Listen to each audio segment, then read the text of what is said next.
వాళ్ళకి బెస్ట్ ఇవ్వగలిగినంత వరకు నేను చేస్తూనే ఉంటానండి. కానీ ఫ్రెష్గా ఎప్పుడు యాక్టివ్గా ఉంటారు, చాలా యాక్టివ్గా ఉంటారు. నాకు తెలిసి రాజేంద్ర ప్రసాద్ గారు మీరే సెట్కి ఇక్కడ ఏదైనా స్టూడియో ప్రెస్ మీట్కైనా వస్తే మీరున్నారంటే అది ప్రెస్ మీట్ మంచి నవ్వుతూ ఇప్పటిదాకా చూసాను. దాదాపు 2 గంటలు నడిచింది అది.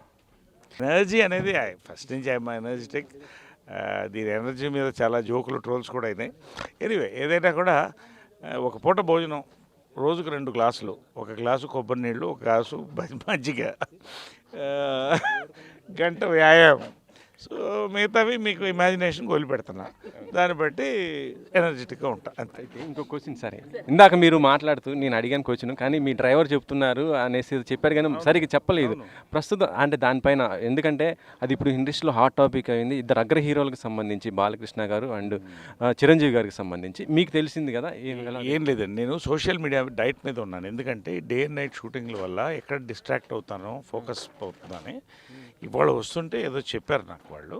సో అది నేను ఇంకా చూడలేదు, నిజంగా చూడలేదు. నేను చూసిన తర్వాత I will, if I have to నేను రియాక్ట్ ఏమొస్తుంది చెప్పండి దాని మీద. మా సీనియర్ హీరోగా చేశారు, ఎన్నో సినిమాలు ఇప్పటికి టిల్ కంటిన్యూ అవుతాయి. ఇండస్ట్రీ సమస్యల గురించి ఇద్దరు అగ్ర హీరోలు మాట్లాడుతున్న సందర్భంలో వచ్చినటువంటి చిన్న ఒక కాన్ఫ్లిక్ట్ ఇది. అది దానికి అంటే చిరంజీవి గారు రియాక్ట్ అవ్వటం అనేది ఉంది కదా, అందుకని సార్. నేను చూస్తే కదండి చెప్పడానికి, చూడలేదంటారు కదా. Yeah right.